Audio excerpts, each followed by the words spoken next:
ఇది Russia Ukraine యుద్ధం కథ కాదు. ఇది ఏ మాత్రం సంబంధం లేని యుద్ధంలో చిక్కుకున్న భారతీయుల కథ.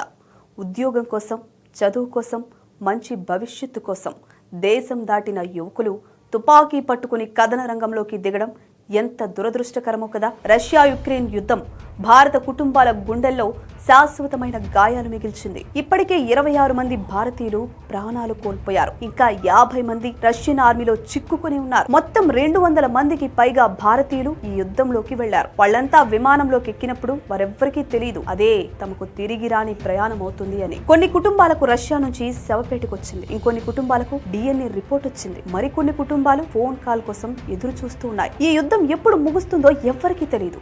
ఇంతకీ భారతీయ యువకులు రష్యన్ ఆర్మీలో ఎలా చిక్కుకున్నారు?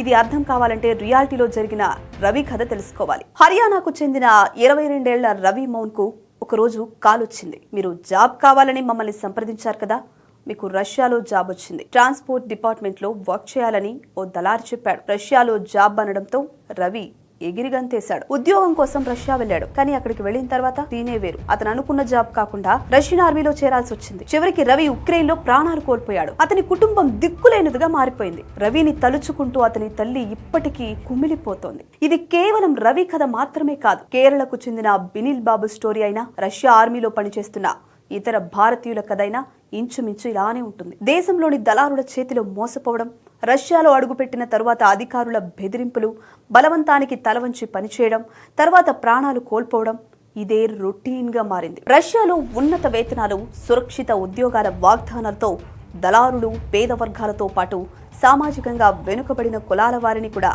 ఆకర్షిస్తారు. నిరుద్యోగం, అప్పులు, కుటుంబ బాధ్యతలు వాళ్ళని బలహీనంగా చేస్తాయి. తీరా రష్యా వెళ్లిన తర్వాత వారికి అక్కడ భాష తెలియకపోవడం, స్థానిక పరిస్థితులపై అవగాహన లేకపోవడంతో రష్యా సైన్య అధికారుల మాటలను నమ్ముతున్నారు. రష్యా సైన్యంలో సహాయక సిబ్బందిగా పనిచేస్తే సరిపోతుందని ముందుగా చెప్తారు. తరువాత యుద్ధంలో పాల్గొనాల్సిందేనని షరతు పెడతారు. ఆ తర్వాత ఏం జరుగుతుందో రవి కథ చెప్పకనే చెప్తోంది. ఇంకొన్ని కేసుల్లో పరిస్థితి మరింత దారుణం. రష్యాలో చిన్న నేరాల్లో అరెస్ట్ అయిన భారతీయులకు జైలు శిక్ష లేదా యుద్ధం అనే 2 ఆప్షన్స్ మాత్రమే ఇచ్చారు అన్న ఆరోపణలున్నాయి. జైలుకు వెళ్లడం కన్నా యుద్ధానికి వెళ్లడం మంచిదని భావించి తుపాకీ పట్టుకున్న వాళ్లు ఉన్నారు. గుజరాత్ కు చెందిన ఒక యువకుడు 3 రోజుల్లోనే యుక్రెయిన్ సైన్యానికి లొంగిపోయిన ఘటన కథ ఎంత భయంకరంగా ఉందో చెప్తుంది. యువకుల్లో చాలా మంది ఉత్తరప్రదేశ్, పంజాబ్, రాజస్థాన్, ఉత్తరాఖండ్, కేరళ లాంటి రాష్ట్రాల నుంచి వెళ్లిన వారినని ప్రభుత్వం చెప్తోంది. ఇంకా 50 మంది చిక్కుకున్నారని స్వయంగా ప్రభుత్వమే పార్లమెంట్ సాక్షిగా చెప్పింది. మరి రష్యాలో చిక్కుకున్న 50 మంది సురక్షితంగా తిరిగొస్తారా? ఏమో, ఇప్పటికైతే ఏమీ చెప్పలేని పరిస్థితి.